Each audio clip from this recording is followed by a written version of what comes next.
মুখ থুবড়ে পড়েছে উপকূলীয় জেলা বাগেরহাটের চিংড়ি উৎপাদন।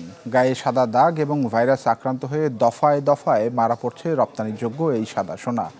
প্রতিরোধ করতে না পেরে সর্বশান্ত হয়ে পড়ছে জেলার চিংড়ি চাষিরা। বৈজ্ঞানিক উপায়ে চিংড়ি চাষের পরামর্শ গবেষকদের। সঠিক মাত্রার কার্বন কম্বিনেশন বৃদ্ধি করে পাইপের ডাক্টিলিটি ও হেভি লোড নেয়ার ক্ষমতা। Falcon MS pipe. বাগেরহাট সদরের কারাপাড়া গ্রামের চিংড়ি চাষি ভোলানাথ বিশ্বাস জানান, এই মৌসুমে প্রথম দিকে ভালোই হচ্ছিল চিংড়ি উৎপাদন, কিন্তু মাছ ধরার আগে 3 দফা চিংড়ি মরতে শুরু করে।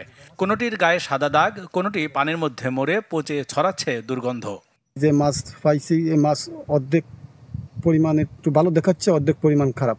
সবই মাছ আছে আপনার মরা পচা, মাঠে পড়ে আছে, পানিতে পড়ে আছে, এগুলো তো আমরা খুঁজতে পারছি না। একই অবস্থা জেলার অন্য চাষিদেরও। বলছেন, কখনো চিংড়ি মরে ভেসে ওঠে, তো কখনো ঘাসের ওপর উঠে মরে পড়ে থাকে। এতে নিঃস্ব হওয়ার পথে ঘেরে মালিকরা। বর্তমান চাষিরা একেবারে খুব করুণ অবস্থায় আছি। আমি আজকে পূর্ণিমার গুণ আমার 4টে ঘের মিলে আমি 5টা বাগদা চিংড়ি পাইছি।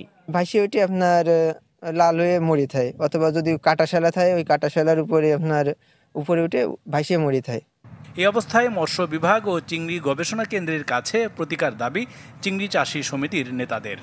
মৎস্য অধিদপ্তর এবং চিংড়ি গবেষণা কেন্দ্রের কাছে আমাদের অনুরোধ থাকবে দ্রুত এই বিষয়ে পদক্ষেপ নিতে।